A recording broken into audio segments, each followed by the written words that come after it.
Live from New Delhi, you're watching DD India News Hour, India's voice to the world. I'm Siddharth Bharadwaj. Coming up in the next hour, Indian Prime Minister Narendra Modi speaks on range of issues during an interview to English Daily. Says a vote for BJP means a vote towards development. Claims UCC will be core agenda of BJP.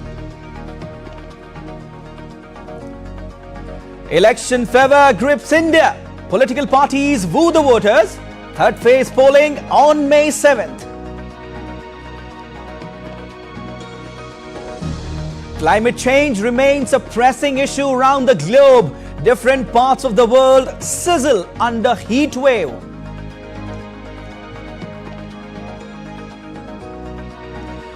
US Secretary of State Antony Blinken meets Saudi Arabia's foreign minister during his visit to West Asia. Post-war governance of Gaza to dominate the agenda of tour.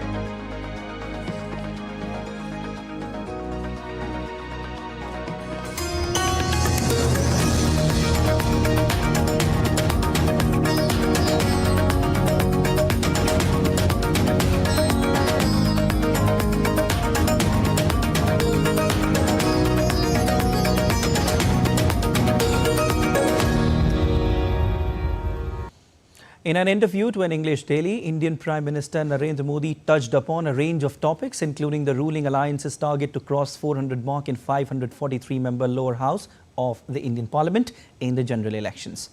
Well, let's take a look at the highlights from the interview. PM Modi said, and I quote, "A vote for BJP means a vote towards development.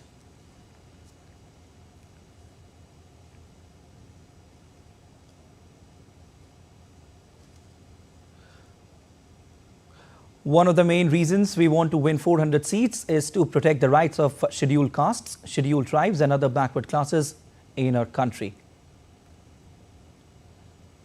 Speaking on the newly built Ram temple in Ayodhya, PM said, and I quote, "Ram Mandir is an emotive issue for the people of our country.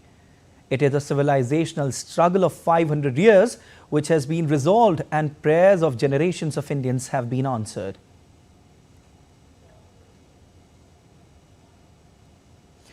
He added that the BJP government will do everything in its capacity to make uniform civil code a reality in India. PM Modi said that one nation, one poll is going to ensure that as a nation, our resources get invested more productively towards nation building. Discussing foreign policy, the Prime Minister said that the world feels the rise of India is good for the world.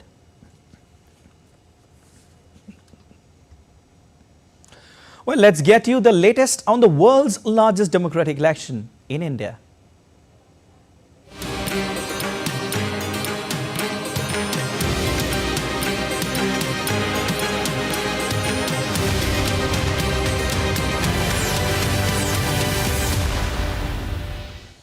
As India prepares for the third phase of its general elections, campaigning gains steam on Monday, and voting will be held in 93 parliamentary seats in this phase on May 7th.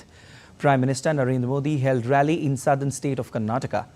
14 constituencies in Karnataka will be going to polls in phase 3. Prime Minister addressed a public gathering in Bagalkot, and addressing the rally, Prime Minister said that those enjoying leisure vacations cannot develop India. He added that to work for the country, one needs to have a vision. मैं सबसे पहले social media के platform पर काम कर रहा आया। आज दुनिया में भी सबसे ज्यादा फॉलोवर अगर किसी के हैं तो जो पहले 2-3 नाम है उसमें आपका एक मोदी है, क्योंकि मैंने इस ताकत का सदुपयोग किया। लेकिन जो लोग चुनाव हार चुके हैं, ये लोग इन दिनों टेक्नोलॉजी का उपयोग करके फेक वीडियो बना रहे हैं। आर्टिफिशियल इंटेलिजेंस का दुरुपयोग करते हुए मेरी आवाज में ऐसी भद्दी चीजें आजकल सोशल मीडिया में डाल रहे हैं कि बहुत बड़ा खतरा पैदा हो रहा है। और इसलिए मेरी देशवासियों की अपील है कि कोई भी फेक वीडियो आपको नजर आए, आप पुलिस को जानकारी दो, हमारी पार्टी को जानकारी दो, कानूनी लोगों पर कार्रवाई होगी। Defence Minister and BJP leader Rajnath Singh filed nominations from Lucknow seat in Uttar Pradesh.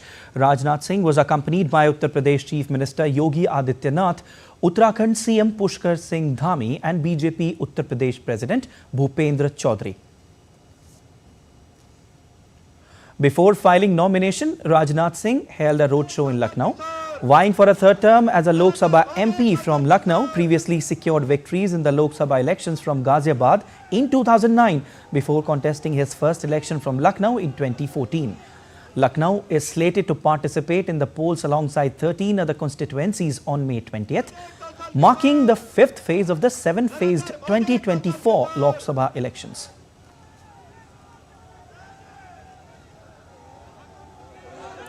BJP leader Smriti Irani filed nomination from Uttar Pradesh's Amethi seat. Madhya Pradesh CM Mohan Yadav was also present.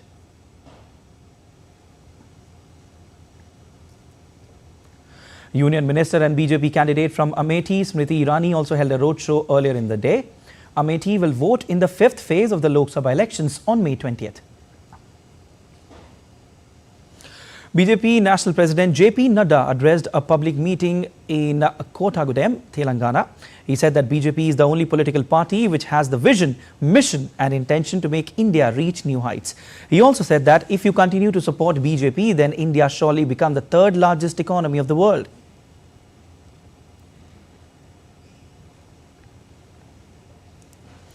Opposition Congress leader Rahul Gandhi addressed a rally in Gujarat's Patan. 25 seats in the state are going to polls in the third phase. Addressing the rally, he said that today there's a fight between two ideologies in the country.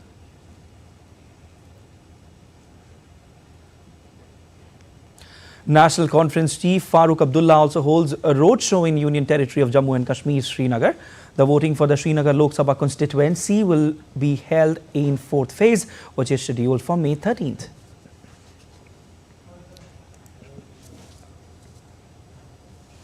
Congress has released a list of 4 candidates for the parliamentary elections in Punjab. Congress leader Sukhjinder Singh Randhawa fielded from Gurdaspur. State Congress Chief Amrinder Singh Brar fielded from Ludhiana.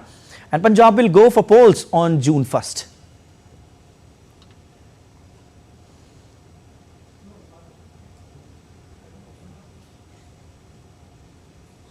Meanwhile, the Election Commission of India on Monday issued a notification for the 6th phase of Lok Sabha polls. And 57 constituencies will go to polls in this phase, which will be held on May 25th. May 6th is the last date for filing nominations, while May 9th is the last date for withdrawal of candidature.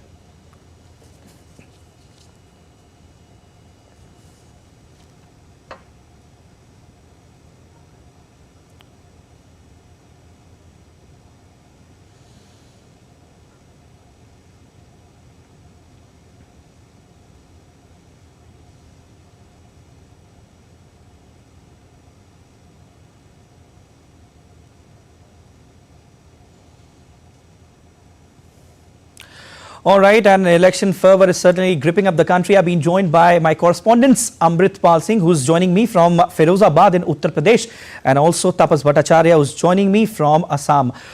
First, I will go to you, Amritpal. Third phase of polling in the state with highest number of seats. 10 seats are up for grabs this time around in third phase. Tell me, how's the atmosphere there, and how's the campaigning picking up the pace? Well, hectic campaigning is on in all the 10 constituencies that go to the polls on the 7th of May. These are 10 constituencies of Agra, Firozabad, Mainpuri, Fatehpur Sikri, Bareilly. So this part of Uttar Pradesh or southwestern Uttar Pradesh goes to the polls. The first two polls were primarily in the first two phases were primarily in the west, where it's believed to be a Jat-dominated area. This, where I am, is considered to be a Yadav-dominated area with some Muslim population, of course. And of course, then there are other castes as well. OBCs are the dominant community here, which includes the Logs, the Shakyas. The BJP has fielded, in fact, all political parties, all three political parties, the SP from the India bloc, the BJP and the BSP, where it is contesting on 3 odd seats, where there is a 3-way contest, has fielded candidates taking into account the caste combination of those constituencies, Siddharth. Well, definitely. UP being a state with maximum number of seats, considered as the most pivotal and important state as far as the elections are concerned. How do you see the political landscape shaping up here in Uttar Pradesh, Amritpal? If you look at the 10 seats that go to polls, the last time around the BJP had swept these seats. They had got 8 out of 10 seats. In fact, in 2014 also, they had won 7 out of 10 seats. It is the BJP has a certain advantage here, but the Samajwadi Party, given its vote base of the Yadavs combined with the Muslims, the MY factor, the Muslim Yadav is a potent force. So at most constituencies, in about 7 constituencies, it's a 2-way fight between the Samajwadi Party and the BJP. If you talk about Manpuri, the seat in 2019 which Mulayam Singh Yadav had won, now his daughter-in-law and former Chief Minister Akhilesh Yadav's wife, Dimple Yadav, is contesting from there against BJP's Jaiveer Singh Thakur. That is an important seat because traditionally it has been the SP seat, but the other seat that they had retained the last time around was Sambal. Again, they'll be pitching hard on these seats. In some seats, there is a 3-way contest where BSP has fielded its candidates. It is primarily a fight in most places between Samajwadi Party from the India bloc and the BJP. All right. The BJP would try and retain and repeat its performance of 2019, though at places where they feel the candidates have to be changed. For example, Santosh Gangwar has been changed, but they have retained candidates. For example, in Agra, SP Singh Baghel, the sitting MP and the Minister of State in the Modi government, is contesting. So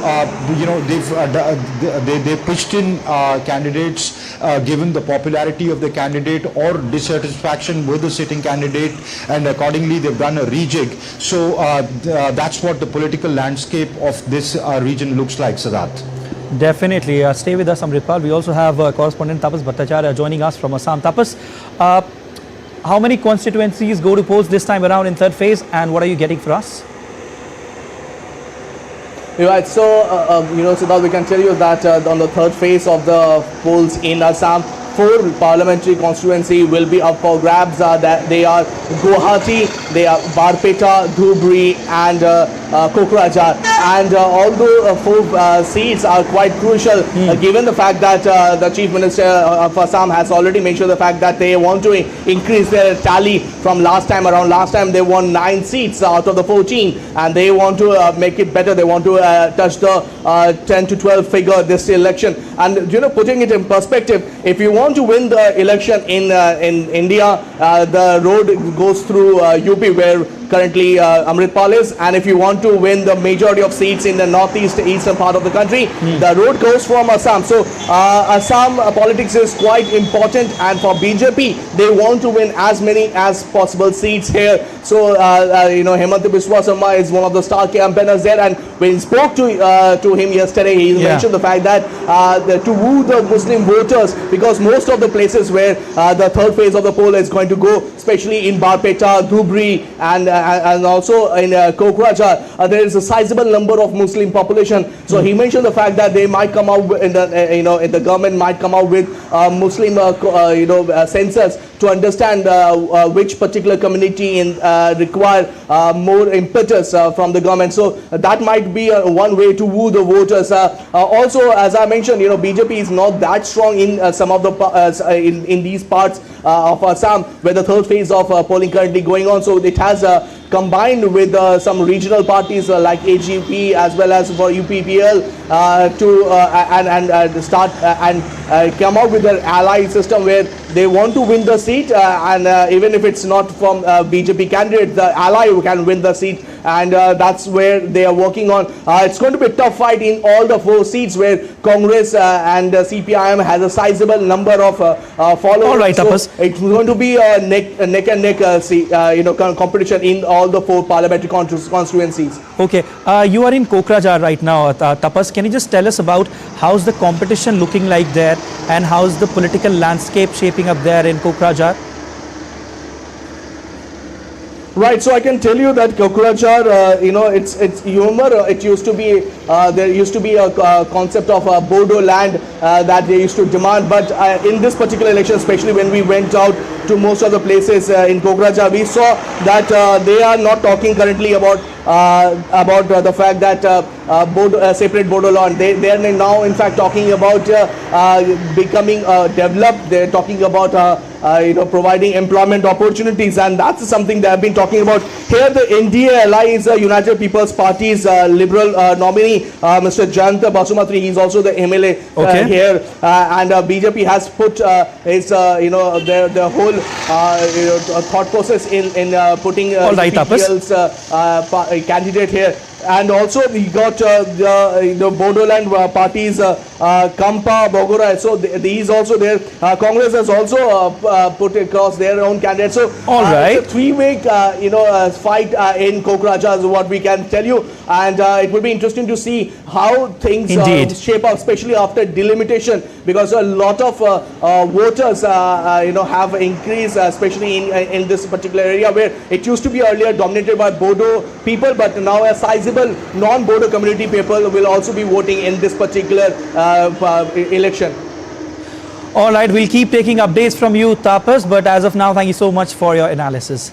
Now, the heartland of Bodo politics, Kokrajhar Lok Sabha constituency, where regional sentiments centered around the demand for a separate Bodoland controlled politics for decades. But there's the winds of change now. All the major political parties pledge a future of growth as Kokrajhar goes to poll on 7th of May. Peace and development replace separatist demands, heralding a new dawn for a region. For the region, correspondent Tapas Bhattacharya has more inputs. Have a look. In Assam, gone are the days of militancy. A new dawn has risen. Kokrajhar, once synonymous with the demands for a separate state, now stands at the crossroads of peace and progress. The winds of change sweep through the landscape, erasing graffiti of division and discord. This time people are voting for a peaceful Bitia. People are voting for a developed Bitia. Right now there is a lot of peace here. There has been a lot of development here. New schemes and projects have come here.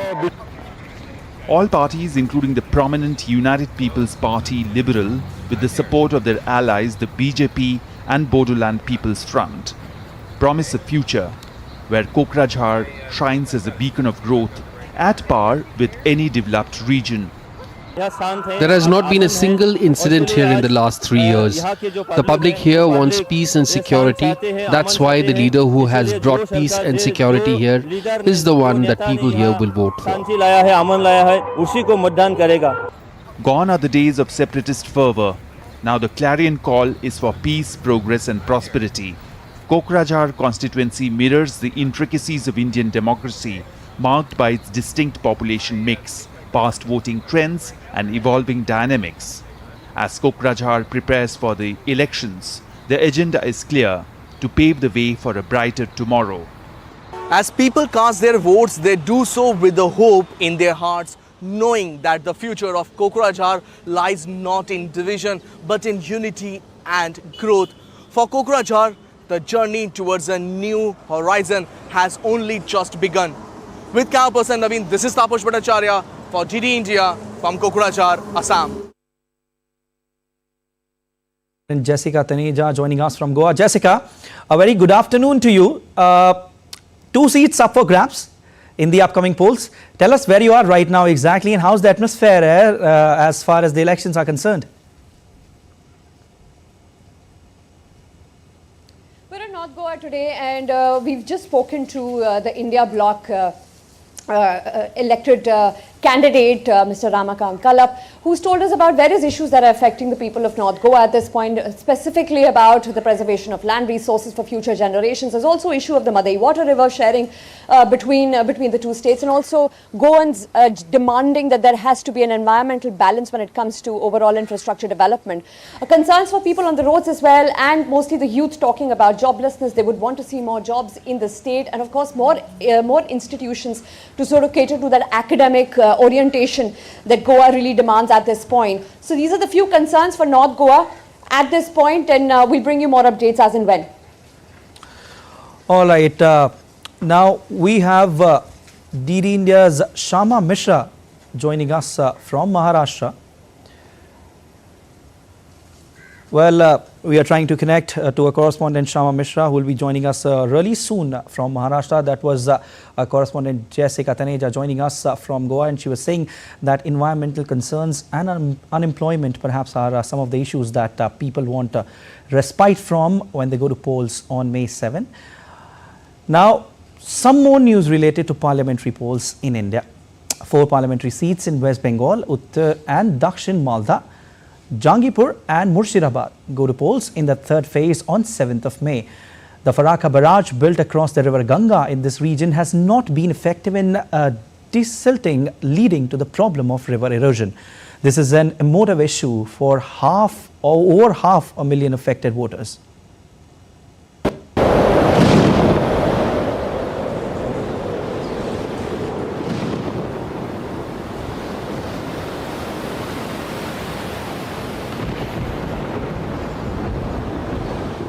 Images of a river gone wild.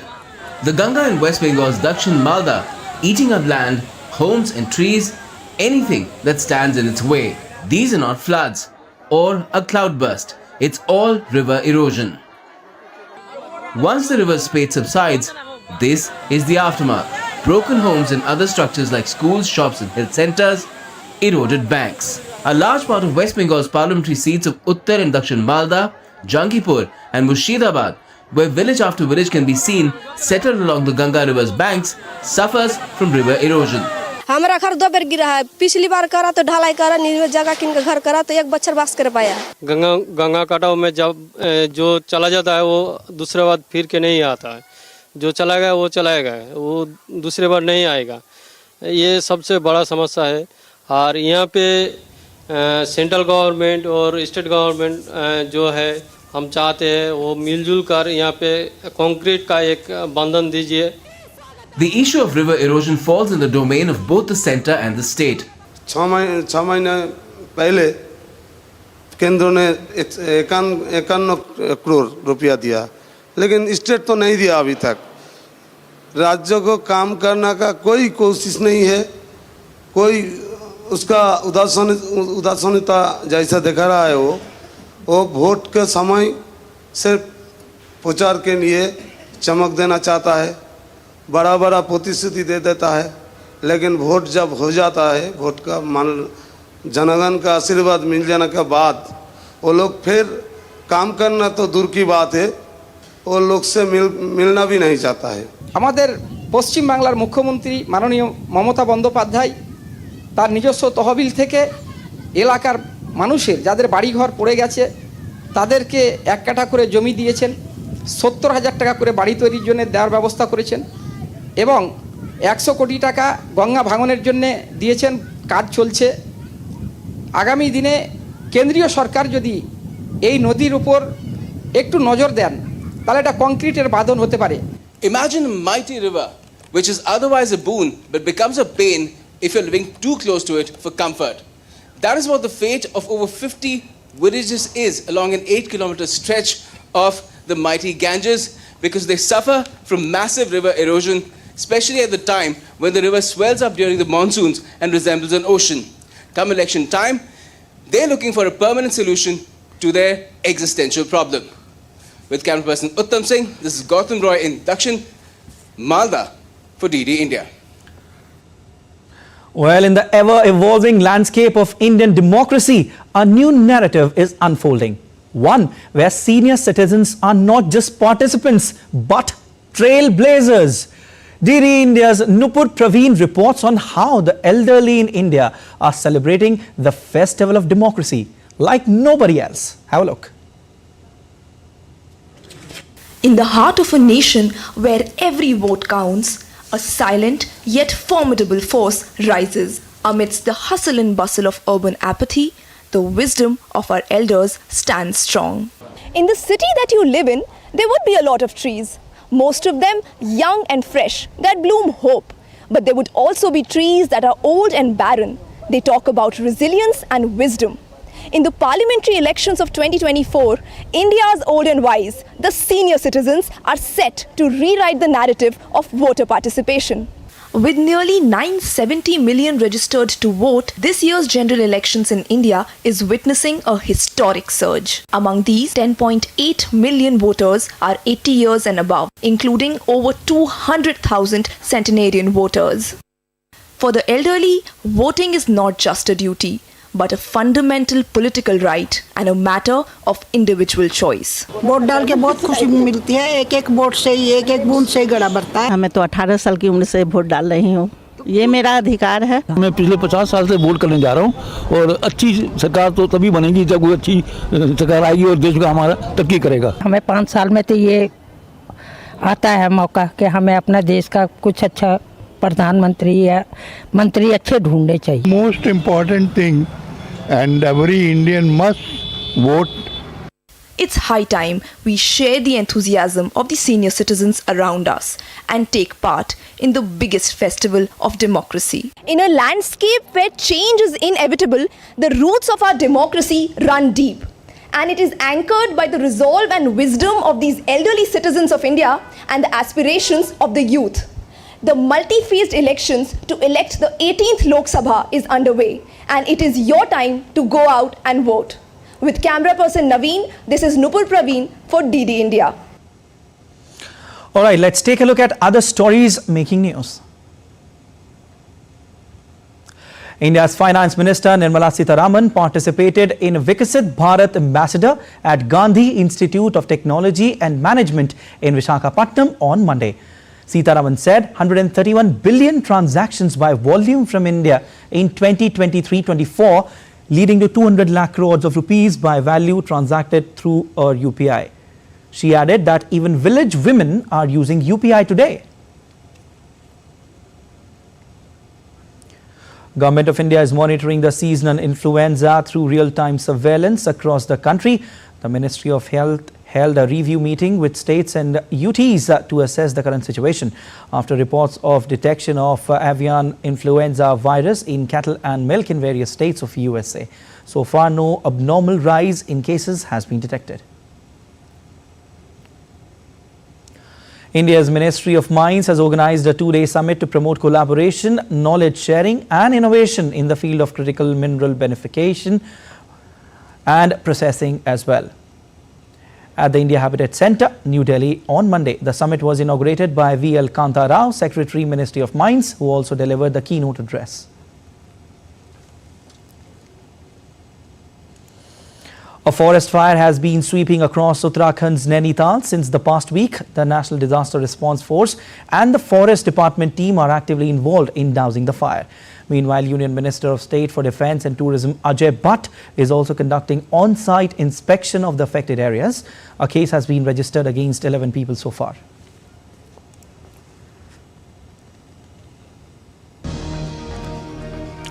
All right, still to come on DD India News Hour.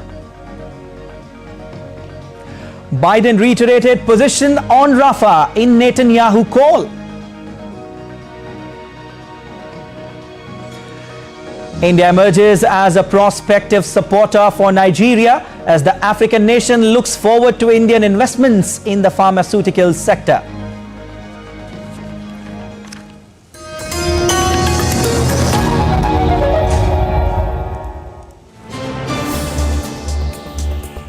of a rising aspirational world. Stories of challenges, struggles and accomplishment. A world battling conflict, hunger and poverty. Embracing growth, development, science and technology. A voice of progress, a voice of unity. Watch Voice of the Global South with me, Akshay Dongre, only on DD India.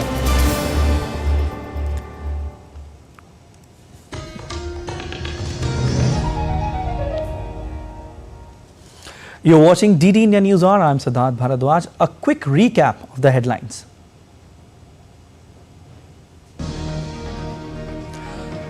Indian Prime Minister Narendra Modi speaks on range of issues during an interview to English Daily. Says a vote for BJP means a vote towards development. Claims UCC will be core agenda of BJP. Election fervor grips India. Political parties woo the voters. Third phase polling on May 7th.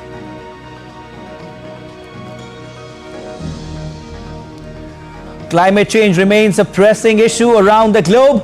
Different parts of the world sizzle under heat waves.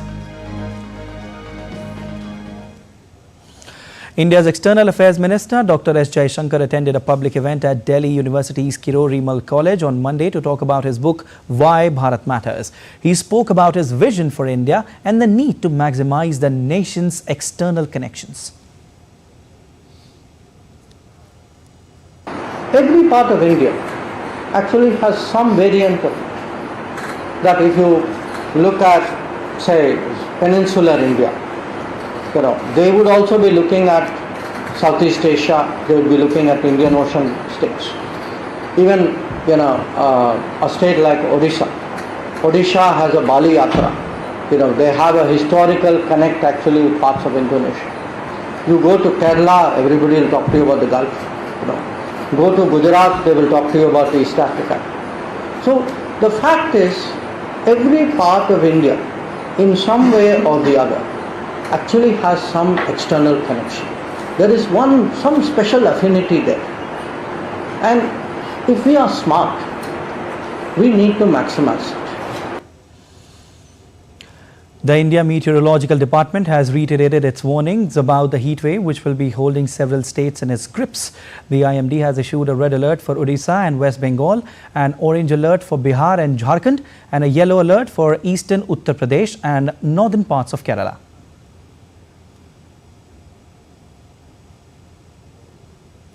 The heat wave conditions are likely to get more severe, with the possibility of further rise in maximum day temperatures in Bengal and Odisha due to the prevailing hot and humid conditions.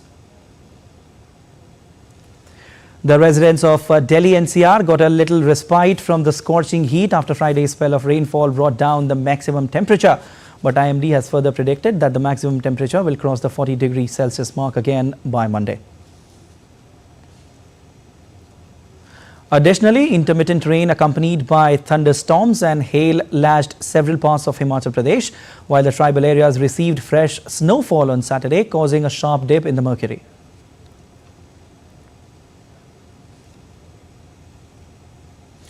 Amidst high temperatures in the country, people are resorting to earthen pots to quench their water thirst.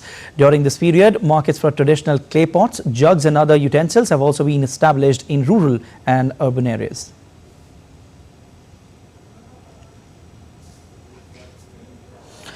Well, DD India's Dibyendu Mondal joins us from Delhi. Dibyendu, a very good afternoon to you. Now, how is it there in India when it comes to heat wave, and how are people coping up with this situation?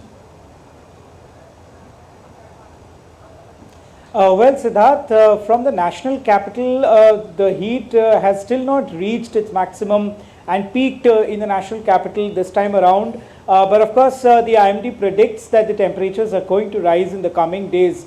But having said this, if we go across India, especially on the eastern and peninsular India, we see that the temperatures have crossed records this time around, with the eastern India bearing the maximum brunt of the heat wave this time around. For example, West Bengal, Odisha, Chhattisgarh and Bihar are experiencing massive heat waves over the last couple of days. It's been almost a fortnight since the heat wave have gripped the eastern part of India. Temperatures in West Bengal, Odisha and Bihar have been ranging from 40 to 45 degrees.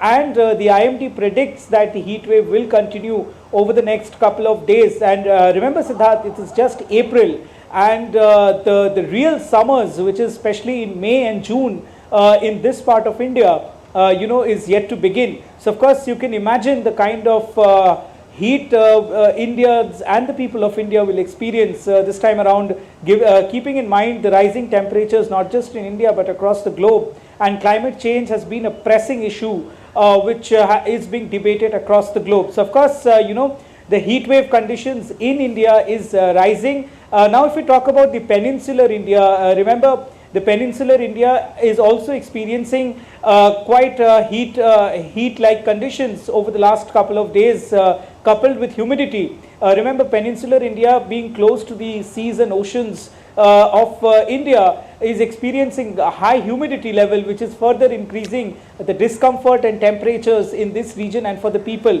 And given that election season is going on here, it is not only causing problems to the voters, but also to the political parties that are out in there campaigning and canvassing for them to get to woo the voters and garner vote for themselves. So of course, difficult times. The Met Department has also issued a red, orange and yellow alert respectively in these areas. Back to you, Siddharth.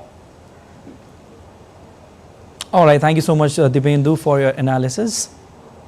And the Bangladesh Meteorological Department on Sunday issued a countrywide third phase heat wave alert for the next 3 days amid severe heat wave in the country. The country's weather service said that the heat wave is likely to continue till Tuesday morning. Earlier, the BMD, which is the Bangladesh Meteorological Department, had issued a 72 hours heat wave alert during its second phase on Thursday.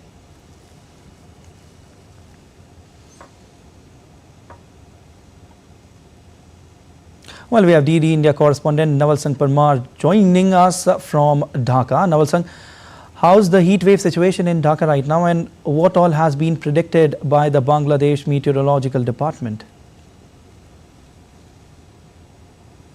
Yes, Bangladesh is going through severe and very severe condition currently, and this situation is continued since the last couple of days. Actually, heat wave in Bangladesh started on 1st of April, and this is the prolonged heat wave in the history of last 76 years. And today we are experiencing very hot weather in Dhaka too. Mainly the western part of Bangladesh, which is close to Indian border with West Bengal, like Khulna and Rajshahi division, and the north part of Bangladesh, Rangpur division, are experiencing the severe to very severe heat wave, while the rest of the part are going through the moderate to severe heat wave condition in Bangladesh. And the Chittagong and Sylhet division of Bangladesh may experience some rain or thunders also. But the latest prediction of Bangladesh Met Department is that this condition will persist up to May 2nd. And they also predicted that this year, in this season, the maximum temperature in Bangladesh will be recorded in May. So, as my friend in Delhi was telling that this condition may continue, so it is the very likely here in Bangladesh too that this kind of situation may continue up to the mid of May, at least in Bangladesh.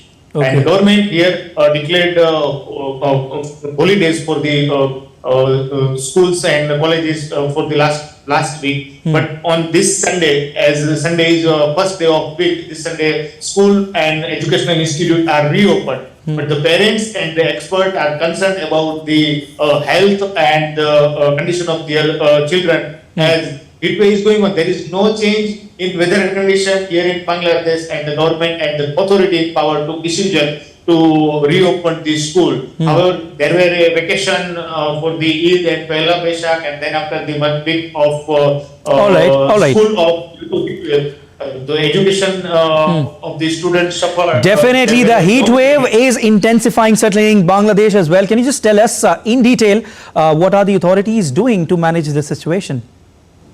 Yes, government first of all they suspend the academic activity in school colleges, and the second thing, the hospital are facing a huge influx of patients, particularly the western part of Bangladesh, where the health facility is not in a position to cope up with the influx of Heatwave related cases in Bangladesh. So their government is trying to improve the situation, and they are mobilizing this staff, and they created many private persons also who are doing charity. They created a stall for waters and the facility sale and water facility for people. Yeah. All right, Naval Sangh Parmar, thank you so much for joining in from Dhaka and for your analysis. Scorching heat wave continues across the Philippines. On Monday, the state weather agency forecast temperatures in the capital region could reach 37 degrees Celsius in the next 3 days. The nation's ongoing heat wave has severely impacted the earnings of small businesses. School gates remained shut as the government cancelled in-person public school classes for the next 2 days.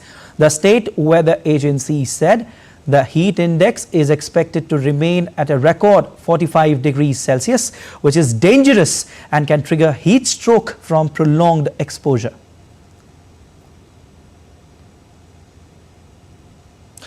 Well, a heavy hailstorm lashed Chinese city of Fuzhou on Sunday, while the northern part of Hebei province remained blanketed in snow over the weekend. Hailstones the size of chicken eggs battered downtown Fuzhou and smashed car windows as well. In Chengde city, temperatures hit as low as -5 degrees Celsius. Meanwhile, at least 5 people were killed and 33 injured in a deadly tornado that ripped through China's Guangzhou city. Rescuers from the city's emergency management, weather, fire, waterworks and health departments picked through the debris and conducted searches.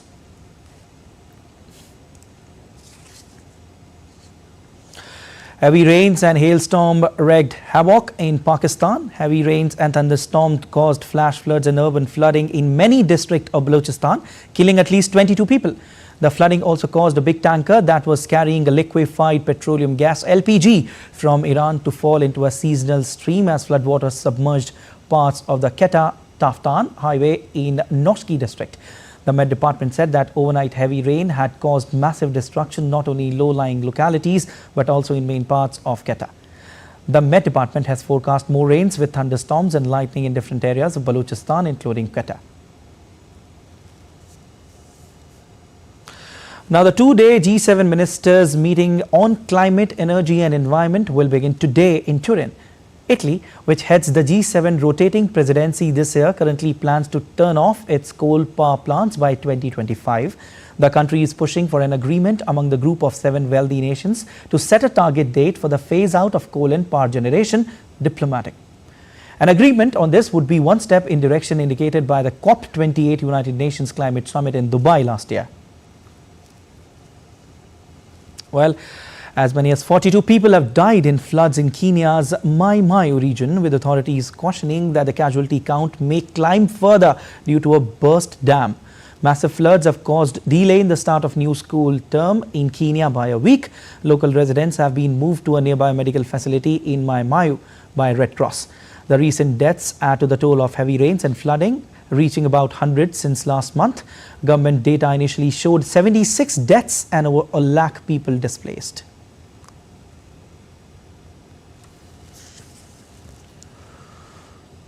Moving on, Nigeria is turning to Indian pharmaceutical companies for investment in the country, following the exit of some multinationals from the industry.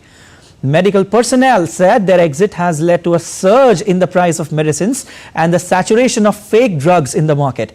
But they also said that it presents a gap for India to fill, a country which has been a medical destination choice for many Nigerians. Lead India correspondent Tessem Akande reports from Jos. Yakubu Gyang had an accident last year that almost took his life. He survived after he was rushed to India for medical attention. For all the drugs I took, you could see the effect immediately. You're walking and you could feel the effect. I think I even had to bring some drugs over, paracetamol. Just a dose of it is enough for you to get whatever you're looking for. You relax. You know that the drugs are good. Gang is among an estimated 40,000 Nigerians who visit India annually for medical treatment, according to the Indian High Commission in Nigeria. His country has for years relied on pharmaceutical products from multinational companies. But some of the companies are leaving the country, saying the business environment is unfriendly. Last year, UK-based pharmaceutical company GlaxoSmithKline and French pharmaceutical multinational Sanofi both announced their withdrawal from Nigeria. They are among other companies that have wound up operations in the country. Health experts say the situation has led to counterfeit drugs in the market and a sharp rise in the cost of medicines, some soaring by over 1,000%. You have a lot of people who are dying because they can't afford their basic medication. That's happening even as we speak. Medical workers say there are therefore opportunities for Indian investments in the pharmaceutical industry in Nigeria and are calling on the Nigerian government to make the investment environment friendly. If these people can come in and make the drugs cheaper, okay, but then we're able to get value for our money, patients are able to get medications and it works for them, why not? By all means, we welcome them. The government says it is streamlining taxation, improving power supply, and addressing other concerns to encourage investments from places like India. Tassim Akende in Jos, reporting for DD India. Sri Lanka is considering lifting vehicle import restrictions implemented during the 2022 economic crisis to boost economic growth. President Ranil Wickremesinghe's appointed committee recommendations will influence the decision. However, this step might strain foreign exchange reserves by around $800 million for the island nation. Sri Lanka, facing its worst economic downturn since independence, is actively pursuing strategies to revive its economy.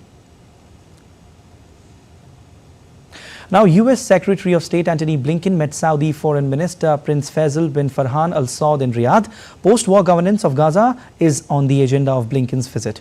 Speaking in Riyadh at the opening of a U.S. Gulf Cooperation Council meeting, Blinken said the most effective way to tackle humanitarian crisis is to reach ceasefire.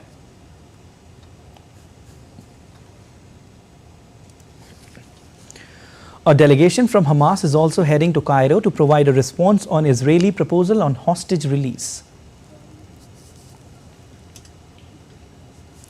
While DD India's Sarah Coates sent us this report from Tel Aviv. Have a look. Well, intense diplomacy is continuing with international players trying to find ways to end the war in Gaza and also bring the remaining 133 hostages home, with US Secretary of State Antony Blinken landing in Riyadh a little while ago for talks with senior Saudi officials. Well, he'll be in Israel and also Jordan a little later this week. He'll be speaking to the Israelis about their plans for an incursion down into the southern Gazan city of Rafah, an area that's really causing a lot of international concern, given this is where some 1.3 million internally displaced Palestinians are sheltering. Meanwhile, US President Biden and the Israeli Prime Minister Benjamin Netanyahu had a phone call late Sunday night. They discussed these negotiations to get these remaining captives home, also the operation in Rafah, which Joe Biden once again expressed that he does not want to see, given that there still has been no plan released as to how these 1.3 million people should get out.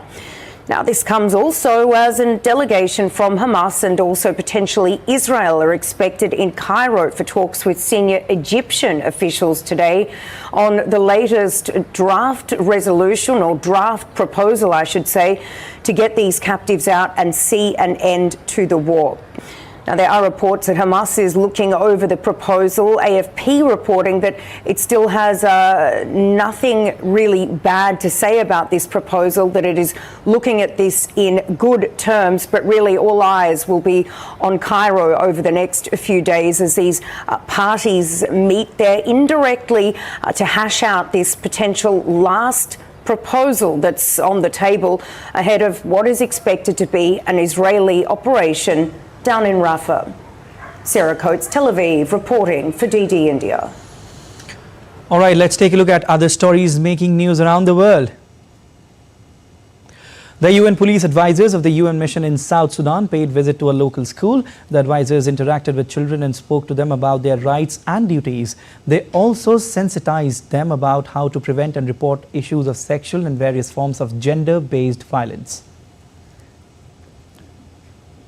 Speaking at a news briefing in Geneva, the WHO spokesperson, Dr. Margaret Harris, informed that there were reports of widespread misuse of antibiotics throughout the global COVID-19 pandemic. And these antibiotics had fueled the propagation of antimicrobial resistance. The findings are being presented at the ongoing European Society of Clinical Microbiology and Infectious Diseases Global Congress underway in Barcelona. The Jakarta provincial government of Malaysia turned out lights for all government and private buildings in an attempt to reduce electricity consumption. The blackout happened for 1 hour and reduced carbon emissions by 70.67 tons while saving up to 83 megawatt hours.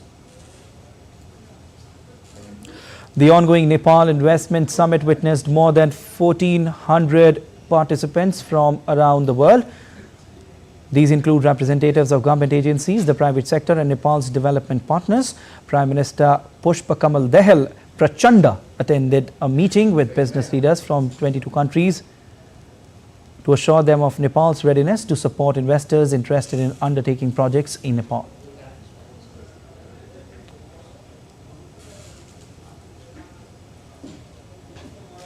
All right, and still to come on DD India News Hour.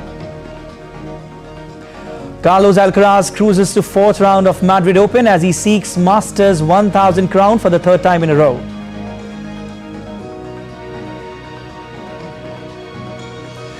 And Olympic flame passed through the majestic Corinth Canal on its way to France for the Paris 2024 Olympics.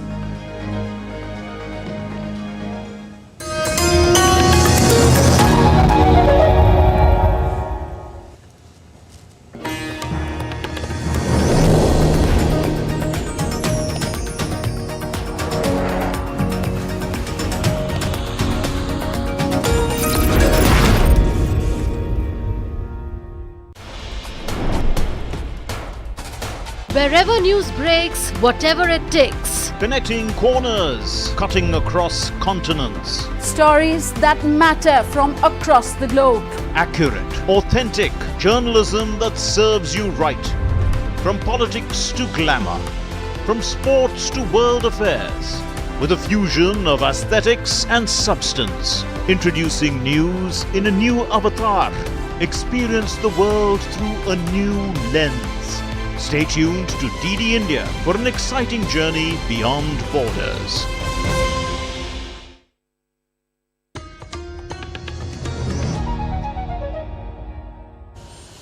Well, you're watching DD India News Hour. I'm Siddharth Bharadwaj, and time now for sports, starting with Thomas Cup.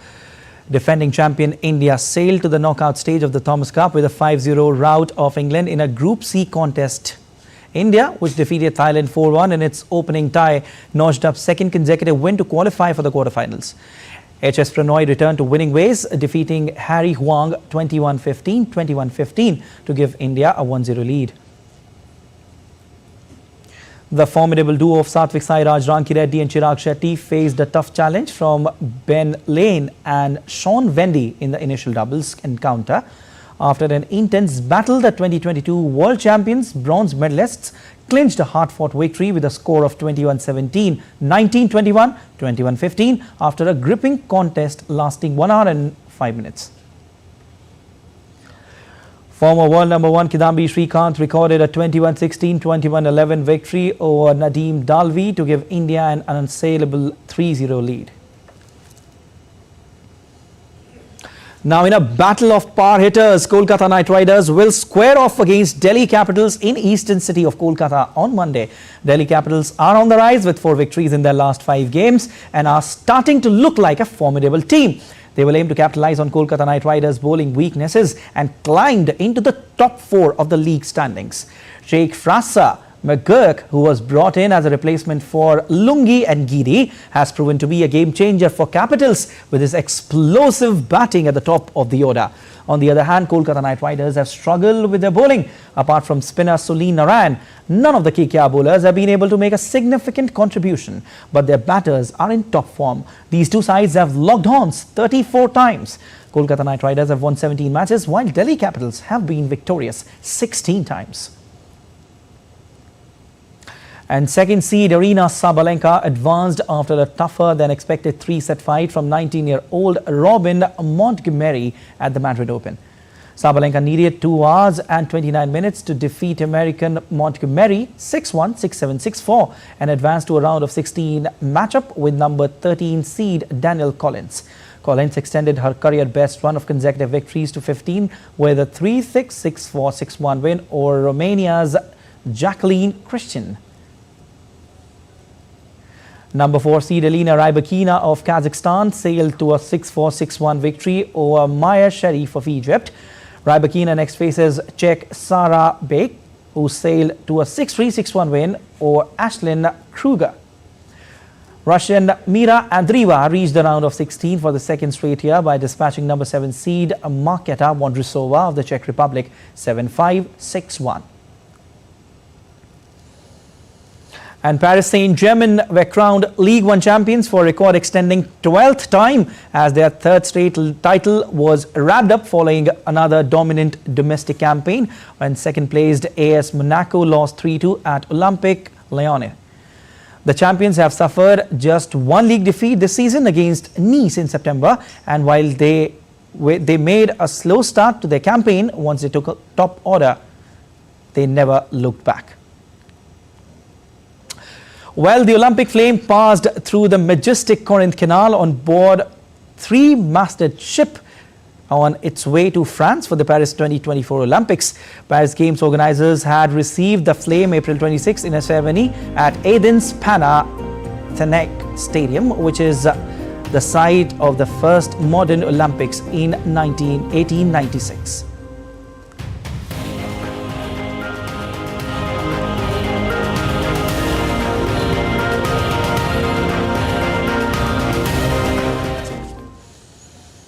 All right, Carlos Alcaraz eased past Brazil's Thiago 6-3, 6-3 to reach the fourth round of the Madrid Open. Alcaraz won 87% of his first serve points on his way to securing a second victory of the clay court season.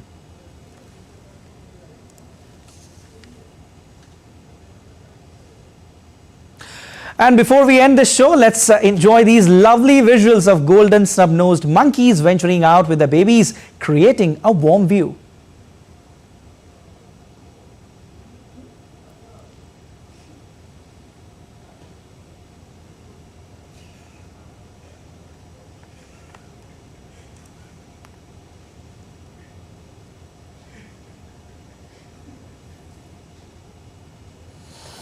All right, that's all for this edition of DD India News Hour, but let us know your thoughts on the news of the day. For those on the go, you can get all the latest news and updates from India and across the world on DD India mobile app.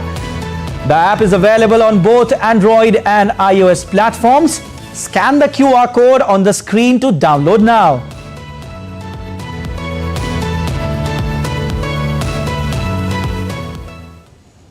We'll be back with more news as it breaks here on DD India. I'm Siddharth Bharadwaj from all of us here in Delhi. Thanks for watching DD India News Hour.